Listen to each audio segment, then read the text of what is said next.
What happens when one Hollywood star challenges an entire panel on one of America's most divisive issues?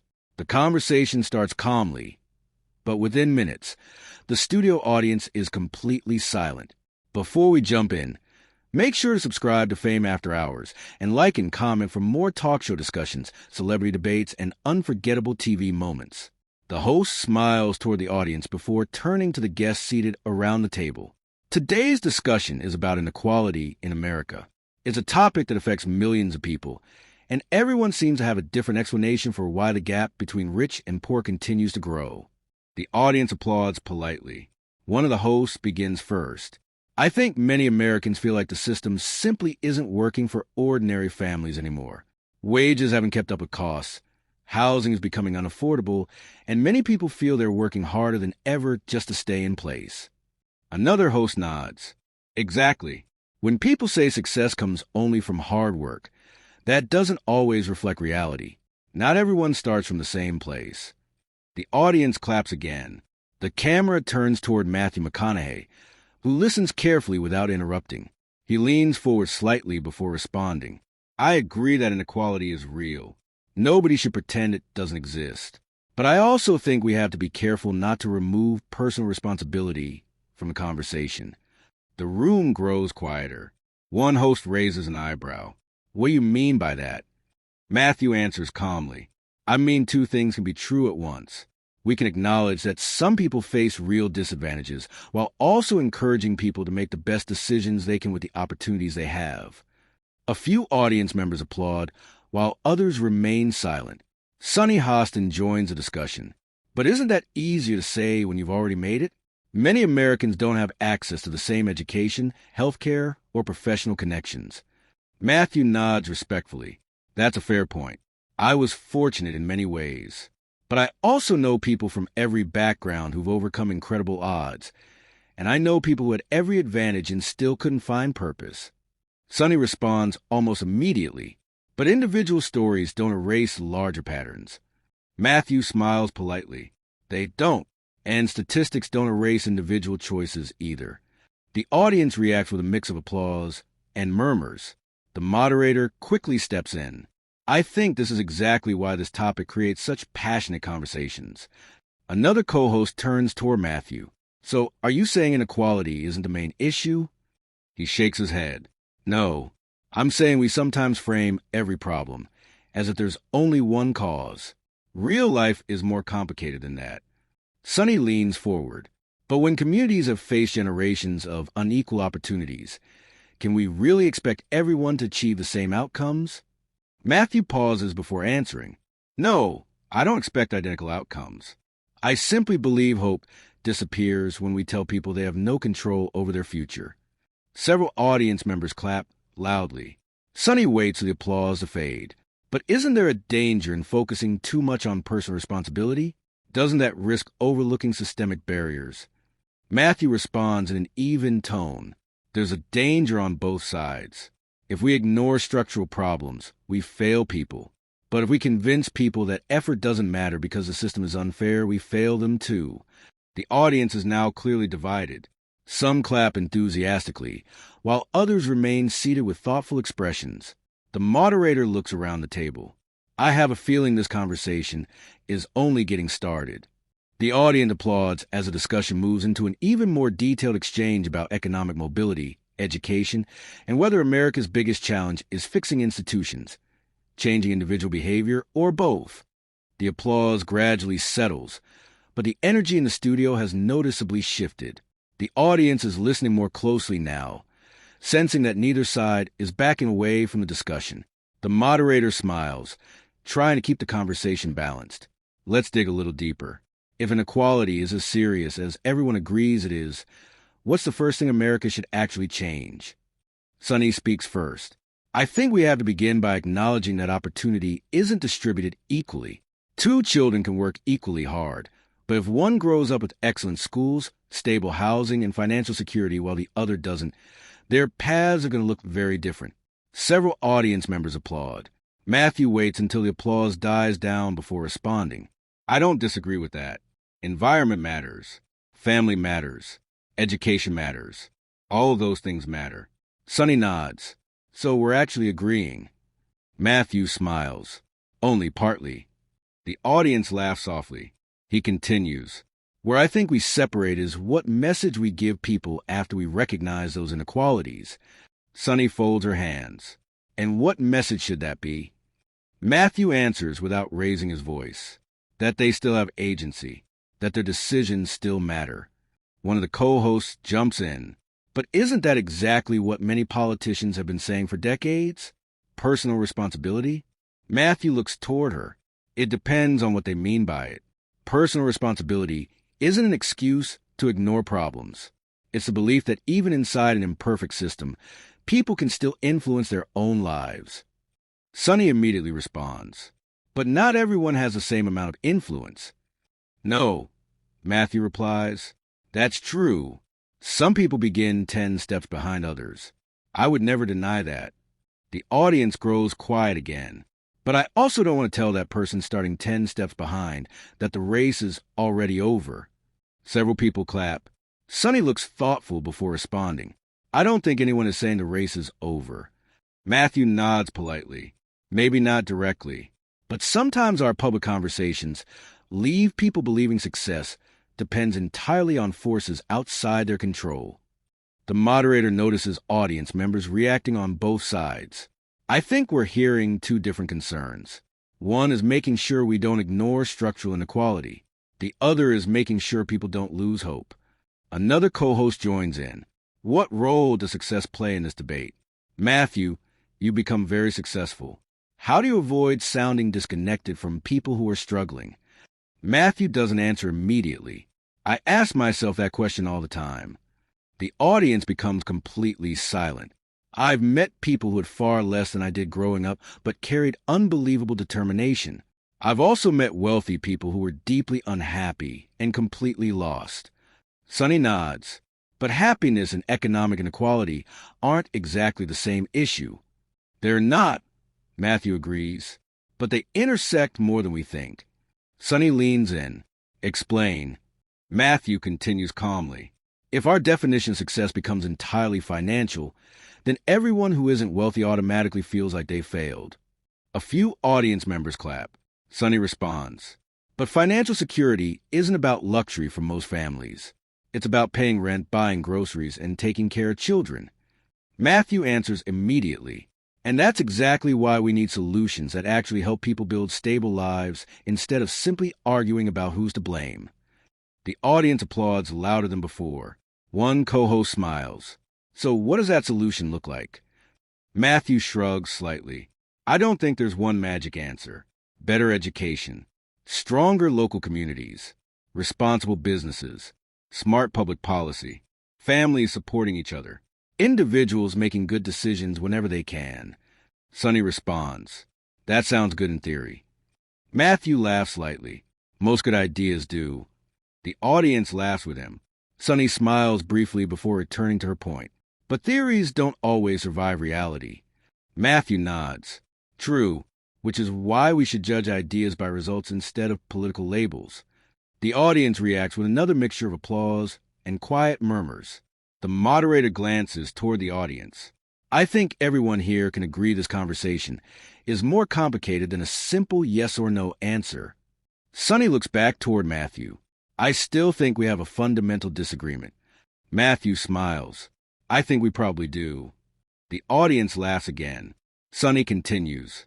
You place more emphasis on individual choices. Matthew nods. And you place more emphasis on systemic conditions. Sonny smiles. Fair enough. Matthew smiles back. Maybe America needs to take both seriously instead of pretending only one side has the whole answer. That line earns one of the loudest rounds of applause so far, and even a few audience members who had remained quiet throughout the discussion begin clapping as the moderator prepares to steer the conversation into its most challenging questions yet. The applause lingers for a few moments before the moderator gently raises a hand. I think we've reached a point where everyone realizes this conversation isn't about whether inequality exists. It's about what we believe causes it, and what responsibility belongs to individuals, communities, businesses, and government. The audience quiets again. Sonny looks toward Matthew. Can I ask you something directly? Of course. When someone is working two jobs, barely paying rent, and still can't afford childcare or health care, what would you say to that person?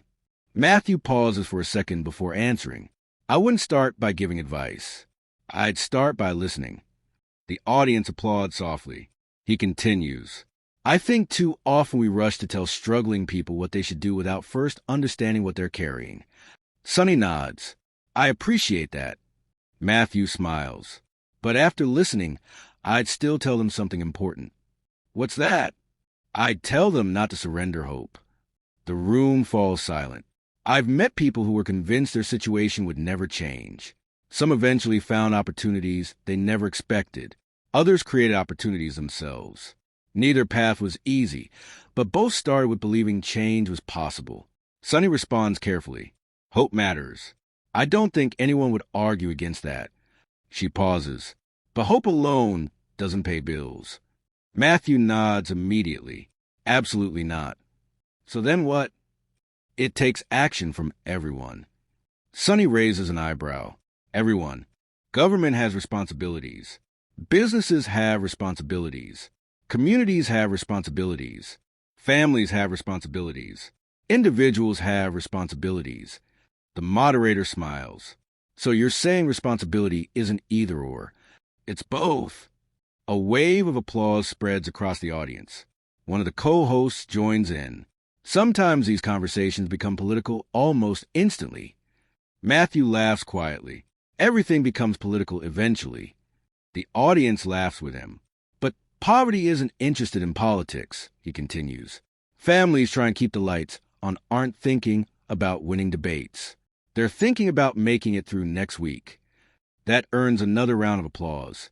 Sonny responds. I agree with that completely. The moderator notices a shift. It sounds like we're finally finding some common ground. Sonny smiles. On that point, yes. Matthew nods. I think Americans actually agree on more than social media would have us believe. The audience applauds again. Another co-host speaks up. But why does it always feel like people are so divided? Matthew answers. Because conflict gets attention. Sonny smiles knowingly. Well, we are on television.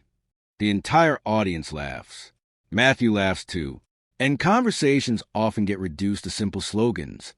Sonny adds, when real life almost never is. Exactly. The moderator glances toward both guests. If you each had 1 minute to speak directly to Americans watching at home, what would you say? Sonny goes first. I'd tell people that asking for fair opportunities isn't asking for special treatment. Every child deserves access to quality education.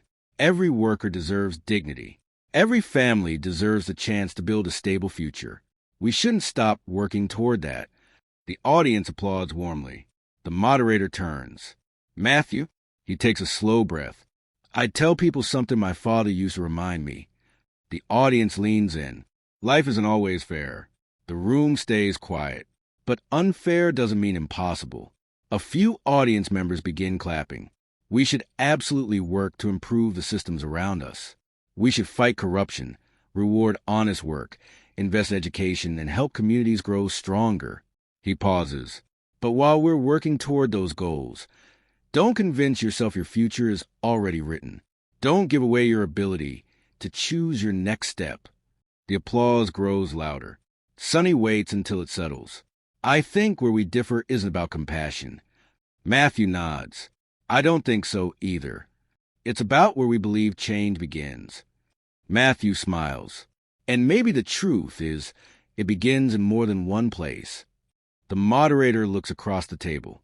I think that's probably the most balanced sentence we've heard today. The audience responds with sustained applause.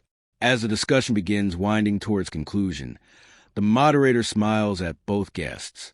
We're almost out of time, but judging by this audience, I have a feeling this conversation is going to continue long after today's show ends. The audience claps once more, and several people are already exchanging thoughts with the people seated beside them, showing just how deeply the discussion has resonated. Everyone senses that once the cameras stop rolling, the debate won't end. It will simply move to living rooms, workplaces, and social media, where viewers across the country will continue weighing every argument they just heard. As the final moments of the program approach, The moderator glances around the table before smiling at both guests. I think today proves something important. Even when people strongly disagree, conversations don't have to become personal. The audience applauds. Sonny looks across the table at Matthew. I still disagree with you on several points. Matthew smiles. And I still respect your perspective. She laughs softly. I'll take that. The audience laughs and applauds again. One of the co-hosts joins in. I think viewers probably expected this discussion to become much more heated. Matthew shrugs with a smile. Real conversations don't always need someone to win. Sometimes they just need people willing to listen. Several audience members clap loudly. Sonny nods. I'll admit, I challenge you because these issues matter deeply to millions of Americans. And they should, Matthew replies. The conversation is too important for any of us to treat it like a competition. The moderator smiles. That's a good place to end. The audience rises for a standing ovation as the cameras begin pulling back from the table. The hosts thank the audience for joining them, exchange a few final smiles, and the broadcast comes to a close. But the discussion is only beginning. Within minutes of the episode ending, clips from the debate begin circulating across social media. Viewers share short moments from the exchange, each highlighting different parts of the conversation. Some praise Sonny for emphasizing the importance of addressing systemic barriers and expanding opportunity. Others commend Matthew for stressing personal agency alongside broader reforms. Comment sections quickly fill with thousands of opinions. Some viewers write that the discussion felt refreshingly respectful despite strong disagreements. Others argue that neither side fully captured the complexity of inequality in America. Many appreciate that the debate remained focused on ideas instead of personal attacks. News commentators and podcast hosts begin referencing the exchange later that day, using it as an example of how televised discussions can remain civil while tackling difficult topics. Short clips continue to trend online, with viewers debating individual quotes and sharing their own experiences about economic opportunity, education, and the challenges facing working families. By the following morning, the conversation has spread far beyond television. Radio shows, online forums, and community groups are all discussing the same central question raised during the program. How can America reduce inequality while also encouraging individual opportunity and responsibility? Neither Matthew nor Sonny publicly declares victory after the show. Instead, both later express appreciation for the chance to discuss an issue that affects millions of people, emphasizing the value of respectful dialogue even when opinions differ. For many viewers, the lasting impression isn't a dramatic confrontation. It's that two people with opposing viewpoints manage to debate a difficult subject without losing their composure. In a media environment often driven by outrage, that alone becomes one of the most talked about aspects of the broadcast. As the credits fade, one final thought remains. Conversations like this don't end when the cameras stop rolling. They continue around dinner tables, in classrooms, at workplaces, and across social media, where people from every background bring their own experiences and perspectives to the discussion. Now we want to hear from you. Who made the stronger case during this fictional debate? Do you think inequality in America is driven more by systemic factors, personal choices, or a combination of both? Share your opinion in the comment below. And if you enjoyed this realistic fictional talk show discussion, don't forget to subscribe to Fame After Hours. Turn on notifications, and like and share this video for more engaging talk show stories, celebrity-inspired debates, and thought-provoking conversations. We'll see you in the next one.